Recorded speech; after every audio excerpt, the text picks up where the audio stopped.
Theodore Roosevelt, 26th President of the United States, the hero of San Juan Hill, the trust buster. Teddy was born on October 27, 1858. Before he died on January 6, 1919, he had earned a high reputation. Today scholars continue to view him as one of the greatest presidents.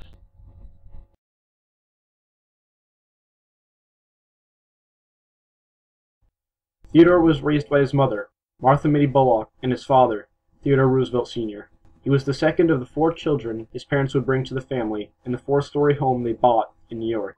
Teddy suffered from asthma, which plagued him often in his early childhood, but it did not stop him, as he was noted by his mother. Teddy is the most affectionate and endearing little creature in his ways, but begins to require his father's discipline rather sadly. He is brimming full of mischief and has to be watched all the time. At age 7, Teddy's lifelong love of zoology began. He and 2 of his cousins formed the Roosevelt Museum of Natural History. With their very basic knowledge of taxidermy, the museum slowly filled with a collection of animals. Many had been killed by Teddy himself. His life then took a new turn when his father encouraged him to box. The physical activity would help his ails. 2 family trips, Europe and Egypt, would have a long-standing impact on him. During this time as a child, he was homeschooled by his parents and by tutors hired by them. In 1876, he began college at Harvard University. He attended Harvard until 1880, having studied in-depth biology, history, and foreign languages.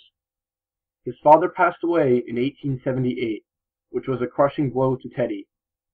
After graduating at Harvard, he did classes at Columbia Law School. In 1880, his first wife and his mother both died on the same day.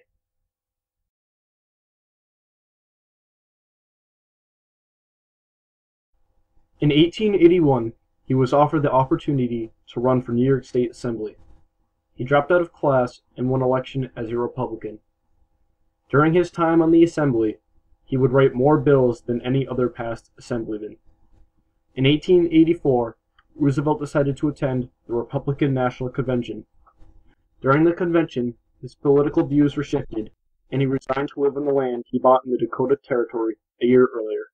He soon bought a second ranch, Elkhorn. During this time here, he learned the ways of a Westerner. He picked up skills such as horseback riding, roping, shooting, and hunting. He was also a sheriff. He picked up various outlaws as he lived here. One tale of his outlaw hunting sticks out more than any other. Roosevelt finds one day his boat is missing. A mitten on shore gives the clue it was stolen. His workers spend 6 days constructing a makeshift boat, and he sets off the Little Mississippi after them. It takes 3 days to overtake the thieves. When they spot the boat, it is moored on the side of the river. One of the outlaws, a German named Pfaffenbach, is at camp. The other 2 outlaws are out of camp hunting. Roosevelt and his men ambush the other men when they return to camp. No one was hurt during the episode.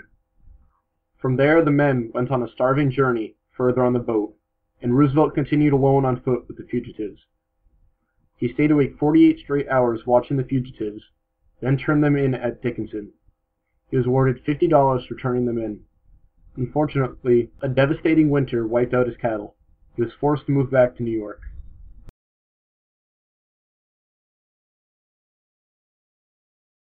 Teddy built his new estate on Sagamore Hill. In the 1886 election for New York City mayor, Teddy placed 3rd. On a trip to Europe, he found his childhood sweetheart and married her. Edith Kermit Carroll was her name. They would have 5 children: Theodore Jr., Kermit, Ethel Carroll, Archibald Bullock, and Quentin. He also had a child with his first wife, Alice. Their daughter's name was also Alice. Back in the eye of politics, Roosevelt spent his time in 1888 campaigning for Benjamin Harrison. When Harrison won presidency, he appointed Roosevelt to the United States Civil Service Commission.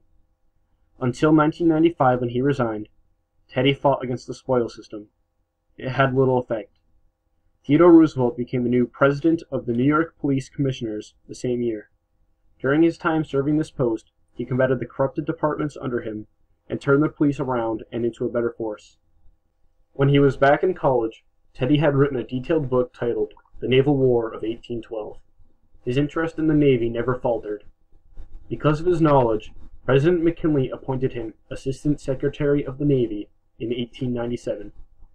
When the U.S. ship Maine was destroyed in Cuba, the Secretary of the Navy left. It was Roosevelt who made the initial preparations for war.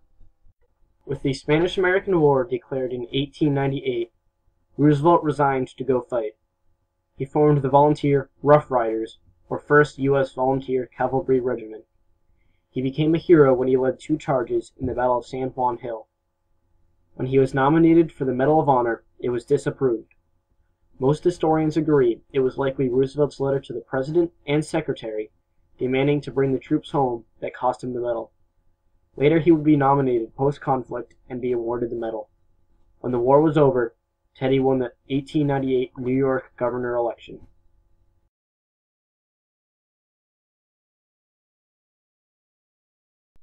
During his time as governor, Roosevelt made a huge impression on Thomas Collier, the Republican boss. Thomas forced Roosevelt to be McKinley's running mate for re-election. McKinley won, and Roosevelt became vice president in 1901. It was at the Minnesota State Fair that he would issue among his most famous words. "Speak softly and carry a big stick, and you will go far." At the Pan American Exposition in Buffalo, New York, on September 6th, President McKinley was shot. His condition deteriorated, and he passed away on September 14th. Theodore Roosevelt was sworn in the next day. During his unexpected presidential term, Teddy upheld most of McKinley's policies, then won his own election in 1904. During these 2 terms, Roosevelt spent a huge amount of time trust-busting. He was moving for restriction, disbanding, disrupting, anything he could do to the trusts. Through this he earned another nickname, Trustbuster. Another notable achievement was his passing of the Meat Inspection Act, which would improve the health of Americans. But by far his most notable achievement as president was the Panama Canal.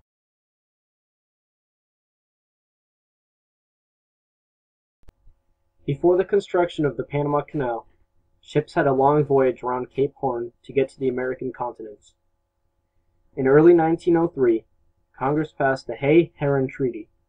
The agreement was $10 million for the United States to build a canal on Colombian land. At the time, Panama was a province of Colombia. The Colombian Senate refused the offer and wanted $25 million. Roosevelt was not willing to budge, however. In mid-1903, the Panamanians began a revolution. They sent word to Congress they would be willing to accept the offer of $10 million. In the past, the United States had assisted Colombia in putting down these revolutions, but this time Teddy did nothing. The Panamanians held a coup and became an independent nation. Teddy received a lot of criticism for this and was accused of helping the Panamanians. To this, Teddy said, "While I was president, I kept my foot on these revolutions. I did not have to foment it. I simply lifted my foot." The revolution would have been crushed, however, had Roosevelt not sent the gunboat Nashville to Panama. A treaty based on the original one sent to Colombia was sent to Panama and was quickly ratified. Work on the canal started in 1904 and would continue into 1914. Roosevelt would live to see its completion, but died on January 6, 1919, just 7 months before the Pacific Fleet would pass through it.